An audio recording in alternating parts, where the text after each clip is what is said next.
Smart Business. Kekayaan intelektual atau intellectual property, terutama di bidang animasi, merupakan bisnis yang sangat menjanjikan. Selain memang bisnis yang tentunya tadi menjanjikan, kita juga di Indonesia itu banyak sekali seniman-seniman di Indonesia yang sangat banyak karya-karyanya patut diakui ya, diacungi jempol dalam hal animasi. Dan bagaimana perkembangan bisnis IP animasi pada kesempatan podcast kali ini kita telah kehadiran Mas Boni Wirasmono, Director of The Little Giants. Halo, selamat datang di podcast kami. Ya, terima kasih. Gimana kabarnya, Mas? Baik, sehat. Alhamdulillah. Nah, ngomongin soal bisnis IP animasi atau intellectual property animasi, seperti apa sih gambarannya sekarang, Mas? Kita ngomongin di Indonesia ya. Sangat berkembang. Jadi dulu saya memulai karir di Indonesia animasi itu di tahun 2007. Pada saat itu masih bisa dihitung pakai jari lah IP atau intellectual property yang berhubungan dengan animasi. Cuman kalau sekarang ini sudah banyak sekali. Jadi kalau bisa dibilang itu pertumbuhannya bisa sampai saya punya data di tahun 2020 ya, dari 120 studio animasi yang ada di Indonesia ini, sekitar 70%-nya menggarap IP mereka masing-masing. Wow. Gitu. Jadi lumayan ada sekitar 80-an studio yang menggarap gitu kan. Jadi lumayan pesat sih pertumbuhannya. Bisa dikatakan itu adalah karya-karya anak bangsa ya nggak sih? Betul, karya anak bangsa jelas. Karena memang studio Indonesia, artis senimannya pun juga orang Indonesia gitu. Apa hambatan atau juga tantangan dalam menjalankan bisnis IP animasi ini, Mas? Tantangan kita bisa pecah menjadi dua hal ya kalau tantangannya, secara internal maupun secara eksternal. Kalau internal jelas adalah manpower, human resource gitu. Karena ini bisa dibilang walaupun berkembang, cuman secara nasional di Indonesia ini merupakan industri yang masih baru gitu. Beda sama film udah dari tahun berapa, 50-an mungkin udah ada ya.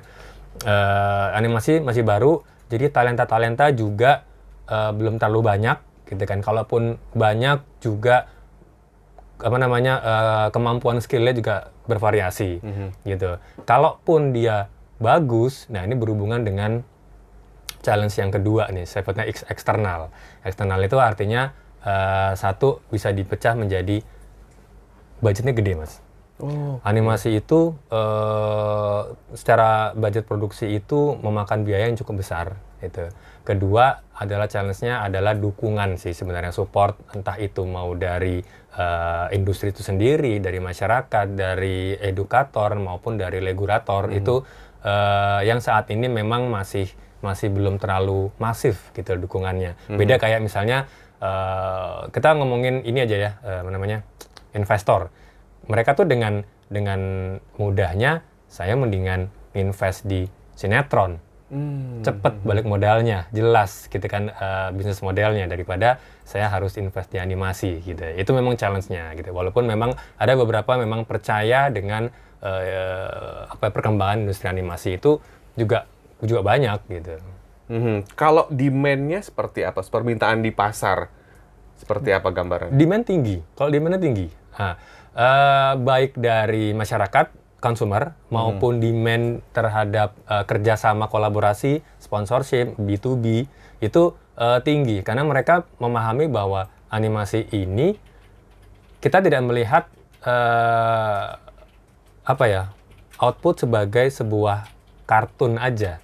Cuman mereka bisa melihat ini bisa dijadikan sebuah media untuk menyampaikan pesan gitu. Jadi kalau ditanya demand-nya gimana, demand-nya sih tinggi gitu.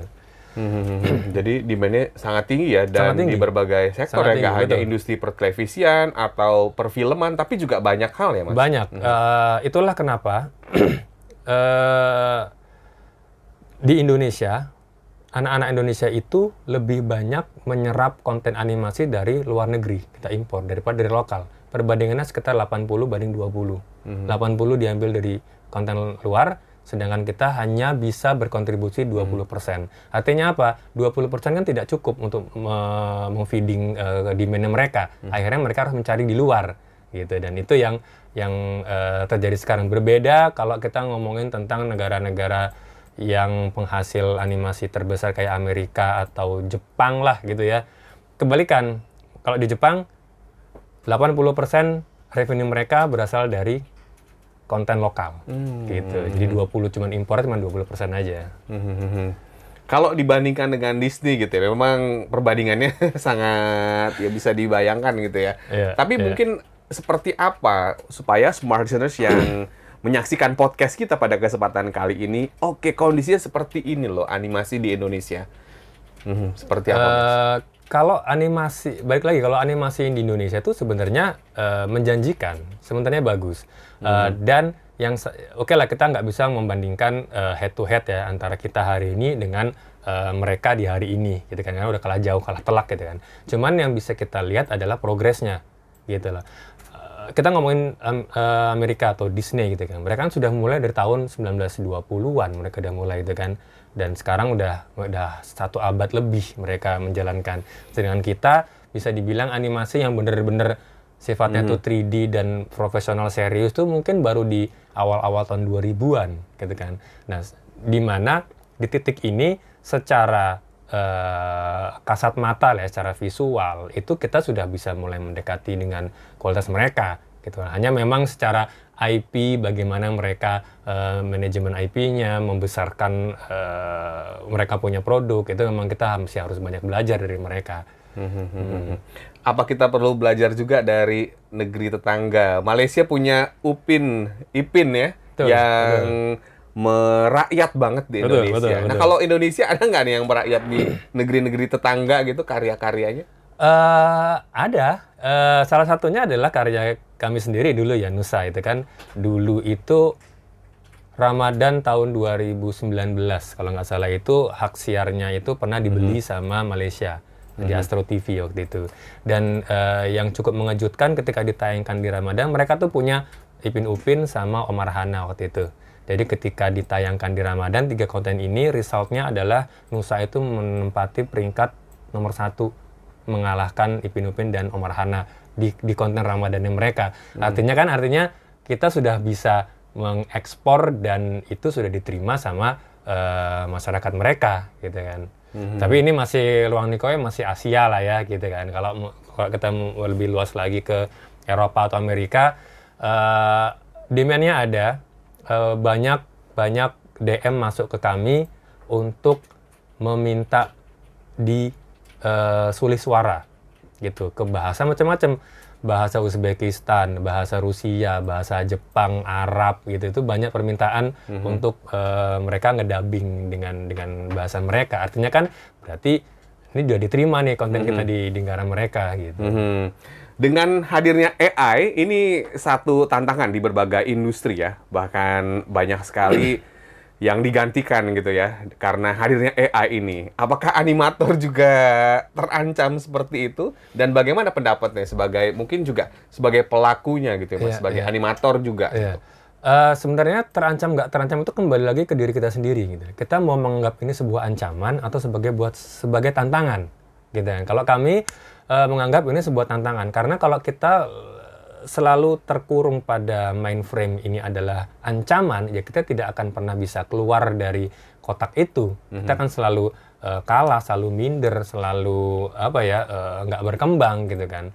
Jadi memang sedikit banyak saya tidak bisa pungkiri AI itu mengambil beberapa porsi dari pekerjaan yang dulunya kita lakukan secara manual gitu kan. Cuman kalau kita mau ambil sisi positifnya, kayak misalnya saya kan banyak lebih berkecimpung di dalam storytelling, saya konsep bikin narasi, bikin premis dan sebagainya. Itu saya jujur banyak terbantu dengan AI. Gitu. Paling enggak untuk melakukan sedikit data analytics terhadap demand atau isu apa nih yang sedang dibutuhkan sama masyarakat sekarang. Sehingga saya bisa ambil dan saya jadikan itu sebagai konten saya. Oke, satu lagi nih Mas Boni ya. Dan kalau membahas soal langkah ke depan, kira-kira langkah apa yang mungkin bisa dikatakan tepat gitu ya untuk memajukan IP animasi di Indonesia, atau perlu nggak sih kebijakan strategis terkait dengan hal ini? Silakan. Langkah jelas kita harus sifatnya itu nggak boleh mikirin animasi sebagai sebuah komoditi. Kita perbesar cara kita berpikir bahwa animasi itu sebenarnya adalah sebagai marketing tools, gitu. Dia hanyalah sebagai marketing tools untuk sesuatu yang lebih besar lagi. Apa itu? Produk turunan, gitu. Ini ngomongin secara bisnis ya. Karena kalau ada sebuah rumus di dunia animasi, dunia IP ya, bahwa konten itu sendiri hanya sekitar 30% dari 100% revenue stream untuk menghidupkan IP. 70%-nya dari mana? Dari merchandising, dari buku, dari event, dari theme park, dari macam-macam, dari filmnya itu sendiri. Gitu. Jadi artinya kalau kita mau memperbesar atau mengamplify IP kita ini, ya kita harus mikirinnya lebih kepada bagaimana langkah berikutnya, produk turunannya apa yang mau kita lakukan. Instead of kita mikirin bikin kontennya harus bagus, harus menarik, harus lucu, harus action. Itu masalah teknis gitu kan. Dimana itu hanya memenuhi porsi 30% aja gitu. Jadi kalau kita melihat jauh ke depan, tirulah apa yang mereka lakukan di Disney, di Cartoon Network, Nickelodeon gitu ya. Mereka mikirnya udah ke sana. Kayak contoh salah satu filmnya Disney ya, itu revenue yang mereka dapatkan tuh bisa sampai 10-20 kali lipat daripada cost produksi yang mereka keluarkan gitu. Artinya segitu niatnya mereka untuk membesarkan IP mereka. Nah, kalau di Indonesia konsumen atau mungkin viewers ya bisa dikatakan itu loyal nggak sih Mas terhadap IP animasi yang ada di kita? Loyal atau enggak sebenarnya tergantung ke kontennya sih Mas. Jadi kalau misalnya mereka konten itu bisa tepat mengenai hati mereka gitu ya, bahwa ini dia merasa bahwa ini sebenarnya yang saya butuhkan, itu mereka bisa sangat loyal. Gitu. Cuman kalau misalnya konten itu hanya sekedar eye candy, menghibur mata, atau mungkin hanya sebagai hiburan saja, itu sih kayak sebentar juga orang juga lupa. Gitu. Berarti satu challenge juga ya untuk para seniman atau juga artisnya ya. Betul. Untuk terus berkarya, mengeksplorasi karya-karyanya sehingga dinantikan oleh pemirsa dan juga penikmat animasi di Indonesia. Terima kasih banyak Mas Boni atas waktunya. Sukses selalu. Amin, terima kasih. Dan terima kasih telah hadir di podcast kami. Dan sebenarnya demikian podcast bisnis Smart FM. Anda jangan lupa untuk subscribe channel YouTube kami. Akhirnya saya William Darmawan mengucapkan terima kasih dan sampai jumpa. Smart Business. Lead you better.